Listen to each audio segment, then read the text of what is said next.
Good evening मेरे प्यारे दोस्तों और स्टूडेंट।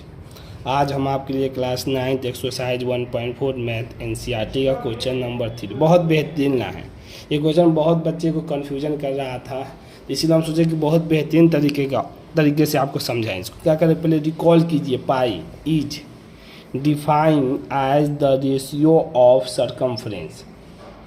डिफाइन करें किसके फॉर्म में, रेशियो सरकमफ्रेंस के of the circle to its diameter D that pi बराबर सी बाई डी। रेशियो के फॉर्म में ले लिए, सरकमफ्रेंस मान लिए सी और D. This seem to contradict. Contradict मतलब होता है झगड़ा है। The fact that pi is irrational number, क्या कि ये तो पी बाई क्यू के फॉर्म में आ रहा है, इसे लग रहा है कि ये तो रेशनल नंबर है। यही कंट्राडिक्ट है। क्या कोई झगड़ा है कि पाई एक इरेशनल नंबर है? कोई झगड़ा है क्या? तो how will you resolve this contradict, इसको आप कैसे हल कीजिएगा?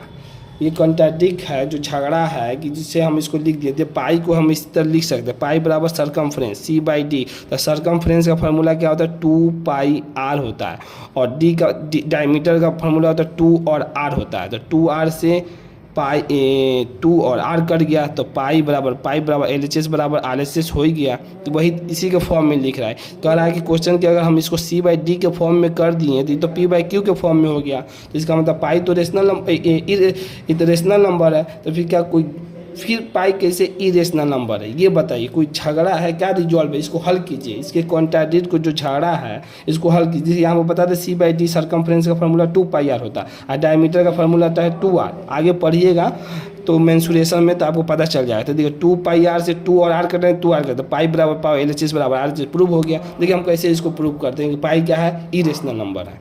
देखिए एक स्केल ले लिए, कोई भी आप मेजरमेंट कीजिएगा ना, पहले स्केल ले लीजिए, फिर उस पर एक सर्कल बना दिए। तो हम मान लिए कि डायमीटर कितना है? 1 सेंटीमीटर है, और जो इसका एग्जैक्ट वैल्यू है यहाँ से हम मानिए 3.14 आ रहा है, 3.141595। क्यों आ रहा है ये वैल्यू?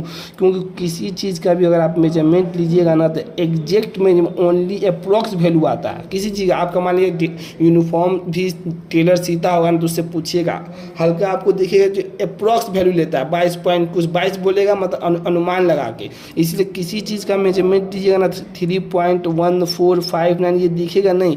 ये जो लेंस होता है, जो ग्लास होता है मैग्नीफाई ग्लास, उससे ये दिखता है। आपको एग्जैक्ट लगेगा। अगर या 3 ले लेते हैं, 3 के बाद भी कुछ छिपा होता है। जब मेजरमेंट किसी चीज़ का मेजरमेंट, आप यूनिफॉर्म लीजिए आप, या कंपास से आप सर्कल बनाइए, एग्जैक्ट वैल्यू नहीं आएगा, उसमें फ्लक्चुएट करेगा। इसलिए यहाँ पर लिखा only approx value not exact value. Measurement लेने में ही जो आप ध्यान देना है वहाँ ध्यान दे दीजिएगा, तो समझिए कि क्वेश्चन आपके लिए इजी है। देयर इज नो कॉन्ट्राडिक्ट, हम लिख दें कोई विवाद नहीं है, कोई झगड़ा नहीं है। When we measure a length with a scale we only obtain, देखिए क्या लिखें, with only obtain approx rational value. Approx लगभग मानते हैं, लगभग 3.141559 रेशनल वैल्यू। देखिए एक और आपको फार्मूला मतलब ये बताने के लिए कि रेशनल नंबर से अगर माइनस इरेशनल का करेंगे तो हमेशा इरेशनल नंबर आएगा। आप पिछले भी बताएं, पिछला भी मेरा शॉर्ट देखिएगा तो उसमें डिटेल से बताए हुए।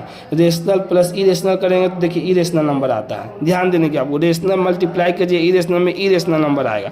रेशनल से इरेशनल डिवाइड कीजिए तब भी इरेशनल आएगा, इरेशनल से रेशनल डिवाइड कीजिए तब भी इरेशनल नंबर आता है। देखिए पाई यहाँ पर लिखा, पाई बराबर सी बाई डी दिया है। मान लिया वैल्यू की डी का मान 1 है, सी का वैल्यू 3.1415 चाह रहा है। ये देखो ऊपर में इरेशनल नंबर, नीचे में रेशनल नंबर है, तो क्या आ गया?